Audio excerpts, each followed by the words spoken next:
बिस्मिल्लाहिर्रहमानिर्रहीम। अस्सलाम वालेकुम students, welcome to my channel. उम्मीद है आप सब लोग खैरियत से होंगे। जी बच्चे, हम सॉल्व कर रहे हैं फर्स्ट ईयर का जो न्यू सिलेबस पंजाब गवर्नमेंट की तरफ से इंट्रोड्यूस करवाया गया है उसके अकॉर्डिंग चैप्टर नंबर 13। बच्चे चैप्टर नंबर 13 की एक्सरसाइज 13.1 एंड 2 कंप्लीट हो चुकी है। आज हम स्टार्ट करेंगे एक्सरसाइज 13.3 जिसमें क्वेश्चन नंबर 1 की स्टेटमेंट आपके पास बच्चे गिवन है। A car's position at time T is given by s of t is equal to 5t का cube minus 3t square plus t। ठीक है, वो कहता है एक कार की जो पोजीशन है किसी टाइम t के लिहाज से वो आपके पास ये पोजीशन गिवन है। ठीक है, वो कहता है फाइंड वेलोसिटी बाय, आपने फाइंड करनी है वेलोसिटी कैसे, डिफरेंशिएटिंग द पोजीशन फंक्शन। जो आपके पास ये पोजीशन फंक्शन गिवन है इसको आपने डिफरेंशिएट करना है विद रिस्पेक्ट टू टाइम। ठीक है, टाइम आपके पास क्या गिवन है t। तो आपके पास जो फंक्शन गिवन है एस ऑफ टी का टाइम पोजीशन का फंक्शन जो आपके पास गिवन है which is equal to 5t का cube minus 3t square plus t। ठीक है, वो कहता है आपने इसको डिफरेंशिएट करना है विद रिस्पेक्ट टू t। तो आप इसको करेंगे डिफरेंशिएट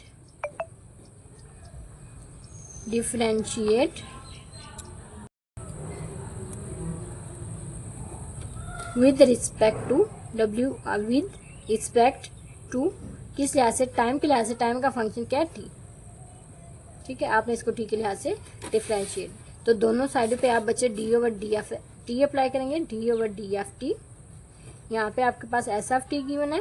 ठीक है, दूसरी साइड पे आप d over D F T apply करेंगे, 5t का cube minus 3t square plus t। ठीक है बच्चे, तो आप सब फंक्शंस पे d over D F T अलग-अलग अप्लाई कर दें।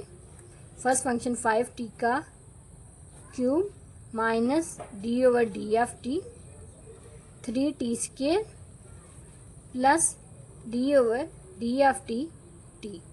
ठीक है बच्चे, सॉरी ये आपने फंक्शन अप्लाई कर दिया। ठीक है, यहाँ पे आएगा D over D F T S position का फंक्शन। ठीक है, तो D over D F T S of T बच्चे आपके पास आंसर आएगा 5। यहाँ पे बाहर चला जाएगा, आप फंक्शन अप्लाई करेंगे टी की पावर क्यूब पे। ठीक है, माइनस 3 बाहर चला जाएगा, आप डेरिवेटिव अप्लाई करेंगे टी का स्केयर पे। ठीक है, इसका आंसर बच्चे जब दोनों फंक्शन सेम हो जाते हैं ऊपर नीचे तो आपके पास आंसर आता है 1। ठीक है, D over D F T अगर आप टी का डेरिवेटिव इस लिहाज से लेंगे टी के लिहाज से तो आंसर आएगा 1। ठीक है, पहले एक्सरसाइज 13.12 में बच्चे हम इसको एक्स के लिहाज से करते हैं तो आंसर 1 आता था। अब यहाँ पे क्योंकि नीचे भी टी है ऊपर भी टी है तो आंसर क्या आएगा 1। ठीक है, तो 5 यहाँ पे लगेगा पावर रूल। पावर रूल आपसे क्या कहता है, पावर स्टार्ट पे ले जाए, टी की पावर में से एक कम कर दें। ठीक है, फिर आपने पावर छोड़ के उसका डेरिवेटिव लेना है। पावर आप छोड़ेंगे आपके पास पीछे आता है टी।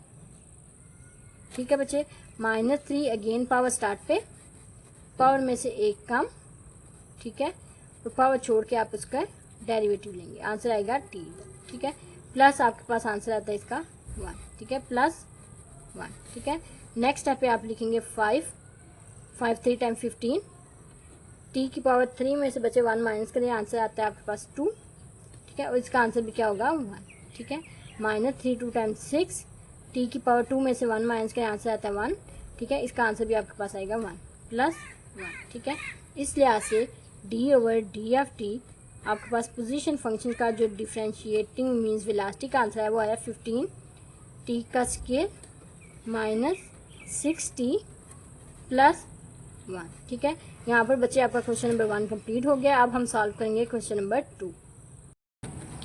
जी बच्चे, क्वेश्चन नंबर 2 की स्टेटमेंट आपके पास गिवन है। Structural stress on a bridge is modelled by function S of X is equal to 100 minus 5x का स्केयर। ठीक है, कहते हैं जो आपके पास एक ब्रिज का मॉडल गिवन है उसका स्ट्रेस जो आपके पास फंक्शन है that is equal to 100 minus 5x का square, where x is the distance from the centre of the bridge. ठीक है, जो x है वो डिस्टेंस है ब्रिज का सेंटर से। ठीक है, फाइंड आपने क्या करना है, फाइंड करना है point way stress is maximum. ठीक है, जहाँ पर स्ट्रेस जो है वो मैक्सिमम है। ठीक है, दूसरे पॉइंट पार्ट में आपने फाइंड करना है, फाइंड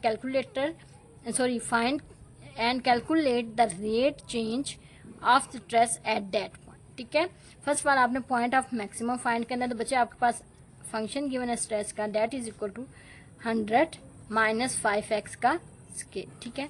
तो बच्चे पॉइंट मैक्सिमम फाइंड आउट करने के लिए पहले आपने इसका डेरिवेटिव इसको डिफ्रेंशिएट करना है, डिफ्रेंशिएट विद रिस्पेक्ट टू, अच्छा किसका फंक्शन है, एक्स का, तो इसको किसके लिहाज से करेंगे, एक्स के लिहाज से, ठीक है। D over D of x, ठीक है बच्चे, दोनों साइड पे D over D of x, ठीक है। यहाँ पे भी 100 माइनस 5x का स्केल, तो दोनों साइड पे इनके दोनों पार्ट्स पे अलग अलग अप्लाई कर दे derivative, D over D of X of 100 अलग से minus D over D of X 5x का स्केल, ठीक है बच्चे। तो आपको पता है 100 का एक कांस्टेंट नंबर है, इसका डिफरेंशिएट डेरिवेटिव किसके इक्वल होगा, 0 के इक्वल, माइनस यहाँ पे 5 बाहर चला जाएगा, आप डेरिवेटिव लेंगे x के स्केल का, ठीक है बच्चे। तो आपके पास यहाँ पे आएगा -5, इस पे पावर रूल लगेगा, पावर आपके स्टार्ट पे x, पावर में से एक काम, ठीक है, पावर छोड़ के पावर आप छोड़ेंगे पीछे, आपके पास आ जाता है x, इसका डेरिवेटिव, ठीक है बच्चे। तो आपके पास आंसर आता है 5 टाइम -10 x की पावर 1, ठीक है, इसका आंसर आपके पास आएगा 1, ठीक है। आंसर आपके पास आता है -10 x, ठीक है। ये आपके पास D over D of X stress के फंक्शन का, ठीक है। अब आपने इसका पॉइंट ऑफ मैक्सिमम फाइंड करना है, आपने क्या फाइंड करना है, पॉइंट ऑफ मैक्सिमम।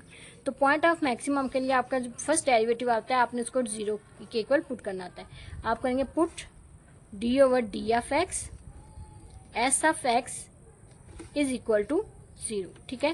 तो आपके पास जो 0 पुट करने के बाद जो x की वैल्यू निकलेगी उसको आपने फंक्शन में पुट करना है, यहाँ पे जो वैल्यू आएगी वो पॉइंट ऑफ मैक्सिमम होगा, ठीक है बच्चे।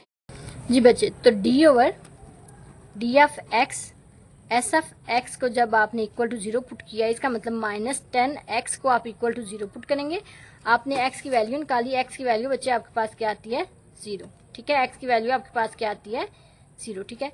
इसको अब आपने put in equation S of X का जो function that is equal to 100 minus 5x का स्केल, इसमें पुट करें, ठीक है। तो बच्चे पुट करें x की जगह 0, ठीक है। तो आपके पास आंसर आएगा 100 माइनस 5, x की जगह 0, तो आपके पास आंसर आता है 100, ठीक है। तो बच्चे point of maxima is equal to 100, ठीक है। ये आपके पास, अब वो कहता है इस पॉइंट पे जो मैक्सिमा का पॉइंट निकला है x पे, इसको आपने रेट ऑफ चेंज भी फाइंड करना है, ठीक है। तो आपने इसको फर्स्ट डेरिवेटिव में भी पुट करना है। तो फर्स्ट डेरिवेटिव का आंसर आपके पास आता है D over D of X S of x, ठीक है। ये आंसर आया -10x, ठीक है। तो आप यहाँ पे -10x की जगह 0 पुट करेंगे, आपके पास आंसर आएगा 0। तो सेकंड पार्ट में जिसमें उसने बोला था calculate the rate of change at that point, ठीक है बच्चे। तो आपने उस रेट ऑफ चेंज उस पॉइंट पे, अच्छा बच्चे, तो बेसिकली क्या होता है कि जब उसने बोला है rate of change first derivative, जिस पॉइंट पे आपने मैक्सिमम फाइंड किया, इस पॉइंट पे आपने मैक्सिमम फाइंड किया जो आया 100, जो जिस पॉइंट पे मैक्सिमम आता है उस पॉइंट पे आपने रेट ऑफ चेंज डेरिवेटिव को भी फाइंड करना है। तो डेरिवेटिव का आंसर था -10x, तो इस पे आपने x की जगह 0 पुट करना है, आपके पास आंसर आता है 0। तो rate of change mean derivative change at that point is equal to 0, ठीक है। ये आपके पास बच्चे आंसर है क्वेश्चन नंबर 2 का। अब हम सॉल्व करेंगे क्वेश्चन नंबर 3।